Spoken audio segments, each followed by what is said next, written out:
this is Adrianna from Saskatoon Public Library, bringing you a story laboratory where we read a picture book and then do an activity afterwards that goes along.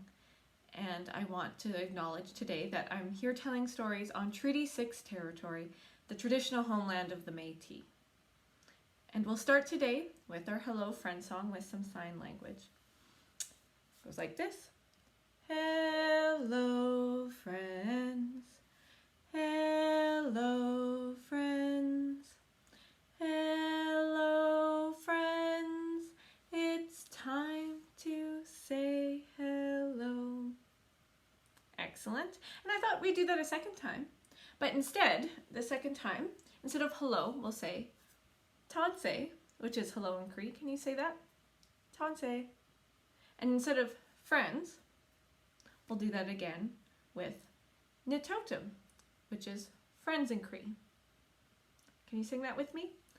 Tansé Nitotum, Tansé Nitotum, Tansé Nitotum, it's time to say Tansé. Hello, this is Adrianna from Saskatoon Public Library, bringing you a story laboratory where we read a picture book and then do an activity afterwards that goes along. And I want to acknowledge today that I'm here telling stories on Treaty 6 territory, the traditional homeland of the Métis. And we'll start today with our Hello Friend song with some sign language. It goes like this. Hello friends, hello friends, hello friends, it's time to say hello. Excellent. And I thought we'd do that a second time, but instead, the second time, instead of hello, we'll say Tansé, which is hello in Cree. Can you say that? Tansé. And instead of friends, we'll do that again with Nitotum, which is friends in Cree. Can you sing that with me? Tansé Nitotum, Tansé Nitotum, Tansé Nitotum, it's time to say Tansé. Okay, we're going to read together Sylvester and the Magic Pebble, which was written and illustrated by William Steig.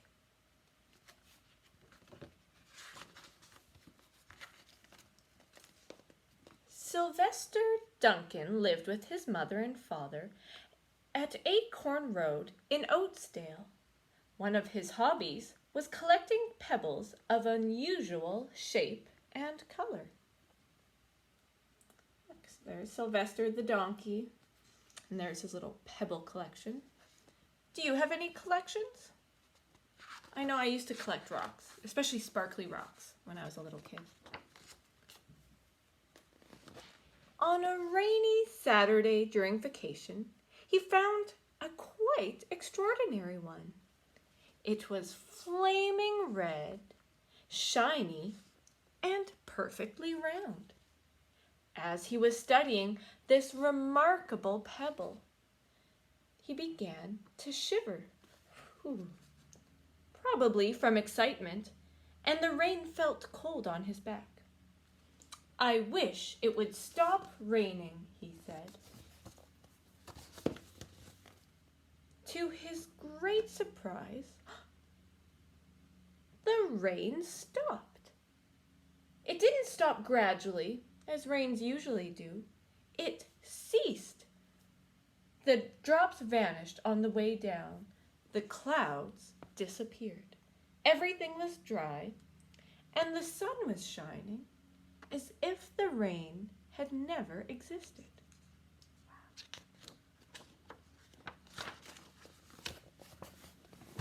In all his young life, Sylvester had never had a wish gratified so quickly. It struck him that magic must be at work, and he guessed that the magic must be in the remarkable-looking red pebble right there, where indeed it was. To make a test, he put the pebble on the ground and said, "I wish it would rain again." And nothing happened. But when he said the same thing, holding the pebble in his hoof, the sky turned black. There was lightning and a clap of thunder, and the rain came shooting down. Whoosh. Can you make a nice thunder sound? Very good. What a lucky day this is, thought Sylvester. From now on, I can have anything I want. My father and mother can have anything they want. My relatives, my friends, and anybody at all can have anything they want. Well, what would you want if you had a magic pebble? He wished the sunshine back in the sky, and he wished a wart on his left hind fetlock would disappear. And it did. And he started home, eager to amaze his father and mother with his magic pebble. He could hardly wait to see their faces. Maybe they wouldn't even believe him at first. That would maybe be a hard thing to believe. I found a magic pebble. I don't think anyone would believe me either. As he was crossing Strawberry Hill, thinking of some of the many, many things he would wish for, he was startled to see a mean, hungry lion looking right at him from behind some tall grass. He was frightened. If he hadn't been so frightened, he could have made the lion disappear, or he could have wished himself safe at home with his mother and father. Sometimes when you're frightened, it's hard to think clearly. He could have wished the lion would turn into a butterfly, or a daisy, or a gnat. He could have wished many things, but he panicked and couldn't think carefully. "I wish I were a rock," he said. And he became a rock. Oh no. The lion came bounding over, sniffed the rock. 100 times confused, perplexed, puzzled, and bewildered. "I saw that little donkey clear as day. Maybe I'm going crazy," he muttered as he walked away. There goes that lion. Meanwhile, back at home, Mr. and Mrs. Duncan paced the floor, frantic with worry. Sylvester had never come home. Where could he be? They stayed up all night wondering what happened, expecting that Sylvester would surely turn up by morning. There they are, crying. But he didn't. Well, that's because he's a rock, remember? Mrs. Duncan cried a lot, and Mr. Duncan did his best to soothe her. Both longed to have their dear son with them. "I will never scold Sylvester again as long as I live," said Mrs. Duncan, "no matter what he does." At dawn, they went about inquiring of all the neighbors. Doesn't seem like anyone's seen Sylvester. All the dogs in Oatsdale went searching for him. They sniffed behind every rock and tree blade of grass, into every nook and gully of the neighborhood and beyond. Look at all those dogs, all sniffing.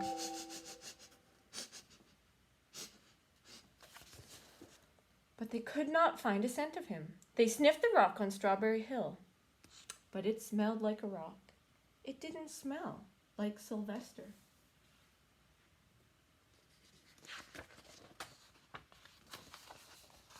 Oh, look, it's sunset, and it looks like the seasons are changing. Night followed day, and day followed night over and over again. Sylvester on the hill woke up less and less often. There's Sylvester the rock. When he was awake, he was hopeless and unhappy. It would be hard to be just a rock. He felt he would be a rock forever, and he tried to get used to it. He went into an endless sleep. The days grew colder. Fall came with the leaves changing color. Then the leaves fell, and the grass bent to the ground.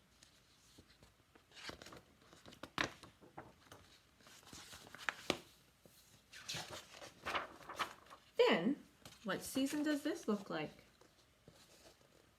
Yeah, it's winter. Then it was winter. The winds blew. Can you blow like a big winter wind?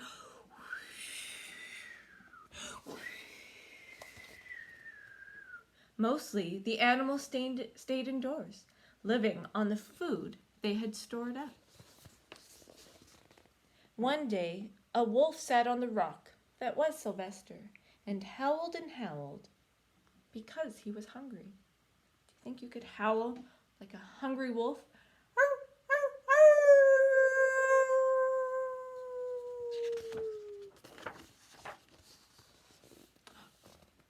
Then the snow melted. The earth warmed up in the spring sun, and things budded. Look at that. Some little flowers appearing. Leaves were on the trees again. Flowers showed their young faces.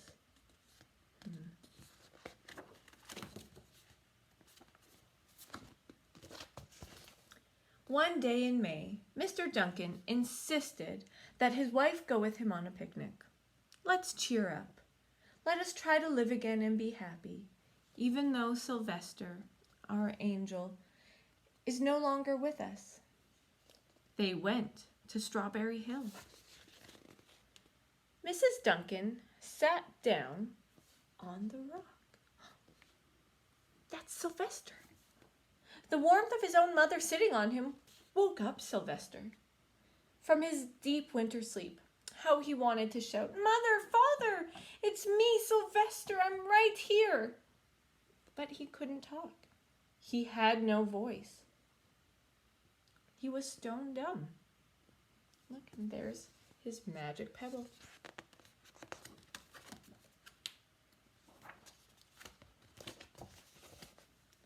Mr. Duncan walked aimlessly about, while Mrs. Duncan set out the picnic food on the rock. Alfalfa sandwiches, pickled oats, sassafras salad, Timothy compote. Suddenly, Mr. Duncan saw the red pebble. What a fantastic pebble! Sylvester would have loved it for his collection. He put the pebble on the rock. They sat down to eat. Sylvester was now wide awake as a donkey that was a rock could possibly be. Mrs. Duncan felt some mysterious excitement. "You know, Father," she said, "I have a strangest feeling that our dear Sylvester is still alive and not so far away." I am, Sylvester wanted to shout, but he couldn't. If only he had realized that the pebble resting on his back was indeed the magic pebble. "Oh, how I wish he were with us on this lovely May day," said Mrs. Duncan. Mr. Duncan looked sadly at the ground. "Don't you wish it too, Father?" she said. He looked at her as if to say, "How could you ask such a question?" Mr. and Mrs. Duncan looked at each other with great sorrow. "I wish I were myself again. I wish I were my real self again," thought Sylvester. And in less than an instant, boop, he was. Oh, look, there's Sylvester the rock table. You can imagine the scene that followed. The embraces, the kisses, the questions, the answers, the loving looks, and the fond exclamations. Oh, they look so happy. When they had eventually calmed down a bit and had gotten home, Mr. Duncan put the magic pebble in an iron safe. Someday they may want to use it, But really for now, what more could they wish for? They had all that they wanted, because they all have each other. The end. And that's Sylvester and the Magic Pebble. And what do you think you would do if you found a magic pebble? What kind of things would you wish for? I don't know. I might wish for a bigger house with more closets. Maybe more pets. Once I had more house to fit pets in. But now I thought maybe we'd go on a little adventure together, and you can go on your own to find a magic pebble of our own.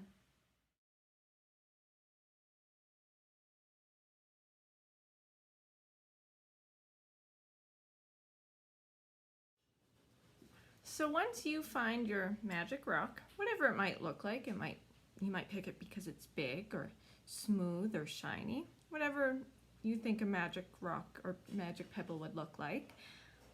You can decorate it by painting or drawing with markers, whatever you have at your house. Today I'm going to use some tempera paints. And you can decorate a magic pebble however you think a magic pebble would look. I'm going to make mine green because green is my favorite color. Maybe add some decorations and designs to it, but we'll see.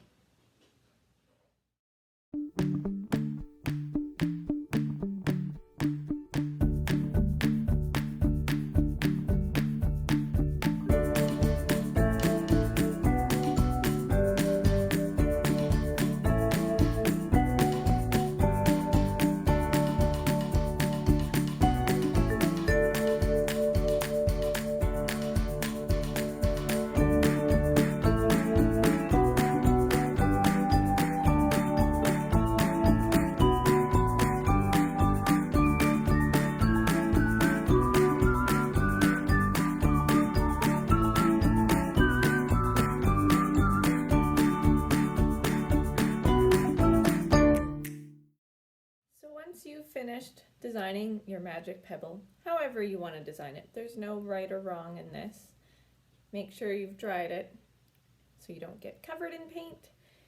Then you're going to want to hold it tight, squeeze, close your eyes and make a wish. And you want to keep it secret so that no one finds out, and maybe it'll come true. And that'll be your magic pebble. And with that, we're going to sing together and wave goodbye and sing goodbye, friends. Goodbye, friends.